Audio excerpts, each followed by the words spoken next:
it's Britt from Arvada Sport and Spine. Today we're going to talk about breathing and how we can assess it and also how we can change it so that we're more functional using our diaphragm instead of all of our muscles for our chest and our shoulders and neck. So today I have Greg with us, and so I'm going to basically go over and we're going to assess how he breathes and how we can start to correct it. So put hand on chest and hand on low belly. Good. So I'm going to ask him to take a couple of deep breaths in.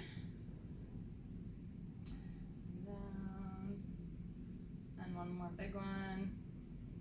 Okay, so Greg is what we would consider a paradoxical breather, and what that means is he's just not breathing as well as he should be. So with Greg, as you might be able to see, he's going to take another deep breath in, and what he leads with is his chest. So the reason I have a hand here and hand here is to assess where his diaphragm is kicking in and where his lungs are mainly expanding. So for him, he likes to lead and have most of his chest muscles, his shoulder and neck muscles basically take the activation to open up his lungs instead of the diaphragm. So the next cue is, Greg, is I'm going to have you take another deep breath in, and I want you to relax the chest as much as possible. So try not to have that rise as much and try to get most through that diaphragm.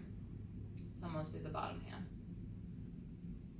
So as he takes a deep breath in, 80% or so is coming from that diaphragm, which is what it should be. So that last little bit can be in the chest, but we want most of that to be in the diaphragm.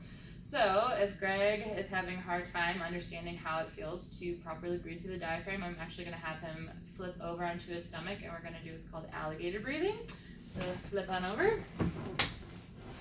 So if you are having a difficult time understanding what it feels like to use your diaphragm, what you can do is flip on over and take a nice couple of deep breaths from me, Greg. So what he's going to feel is his diaphragm has to contract in order for him to get his lungs to expand. So when you're laying on your stomach, it's really hard for your chest muscles, shoulder muscles, neck muscles, all of those to open and expand for you, but your diaphragm is a very strong muscle, so it's able to really open up and descend so that your lungs can get about 30% more oxygen actually. So do you feel low belly go into the table and your low back rise up? Okay, perfect.